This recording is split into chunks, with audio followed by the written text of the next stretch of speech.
I was in the care system for 22 years. It's only when you leave the system that you're able to see all the issues within it. Living in London, there are several areas that trigger memories for me because of my childhood. Some good, most bad. Growing up in the system, we always know that something's not quite right, but ironically enough, it's never clearer than when you meet someone who wasn't in the system. And just through talking, you see the differences in experiences. It's in those moments when you can't help but make comparisons and try not to be resentful. Constantly moving around makes you feel anxious and unsettled. I moved around way too much. Southampton, Peckham, Brixton, Elephant and Castle, Borough, Dulwich, Stockwell. I was always the new girl. You never really know when to relax because you're scared you're going to be uprooted again. My social worker changed so regularly, there was barely any point learning their names. So towards the end of my time in care, I had an amazing social worker who then became my PA. He helped me understand everything that I was entitled to as a care leaver. He helped me advocate for myself when I couldn't do that. I didn't know how to do that. And he actually connected me with Drive Forward. I always had a passion for writing, and it was through being connected to the Drive Forward Foundation that I was introduced to the Roundhouse, a creative hub where I could take my writing to a bigger stage. There are layers to our trauma, and I'm no different in that regard. However, it's through conscious healing work such as therapy, my writing, networking with other individuals that have been through similar experiences. It makes it easier to cope with all of that as an adult, be progressive in my journey as opposed to being stuck at the age where my trauma happened. That's what makes it easier to not have a chip on my shoulder in everyday life. I have experienced every form of abuse, and I'm now an advocate for those that have experienced that too. And it's through my conscious healing work that I'm aware that I don't live in a vengeful state or a constant state of anxiety. However, I do acknowledge that I do deserve justice.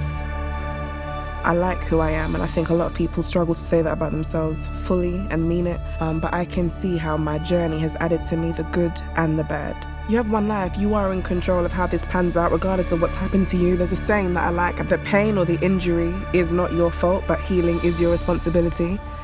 And taking that on board in my life has been key for me to move forward.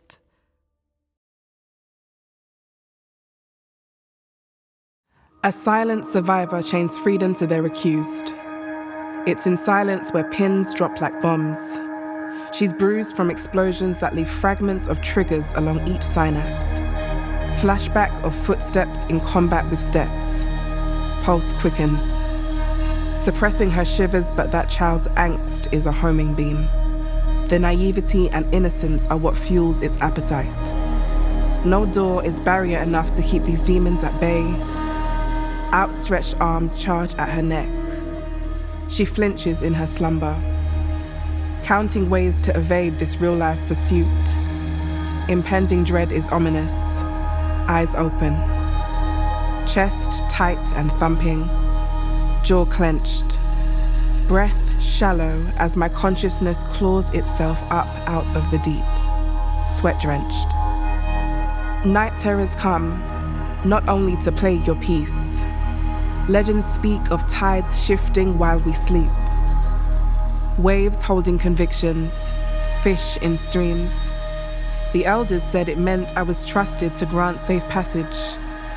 My visions often seek to dismember expired beliefs, and this one came to stop endurance-stained language. She who swung from monkey bars and grazed her knee whilst learning to skate, now calls to me, and with her brown eyes she implores for advocacy, and I must facilitate. Our bruises are identical, and with each swing she was bolder. She grew key traits through our ventricles. With resilience in our left and zeal in our right, we crossed an aged bridge in search of equity. And though courage dwindles at times, the end of our nightmares indicates that our remedy is the truth in the light. So in the name of all that is above me, I place no care on that which has passed. I set my sights ahead, and if there is one thing that I repeatedly and humbly ask, Go before me and show me how good it can get. And so it is, and so it shall be. My tribe tells stories of a dainty kid who dared to lead and challenge tyranny. And in one rare moment of calm and lucid thought, my mother shared. As is tradition, in her pregnancy, the elders pondered my title. My grandmother spoke a word through a name, Olua Temitope. Mine is worthy of thanks or gratitude, a strong enough foundation for praise. I place my hands on my craft and my mind on the prophecy spoken over me in my given names. Rather than waiting on the apology that I'll never get, I laugh, in the knowledge that thanks to my tribulation, I'll never be the same.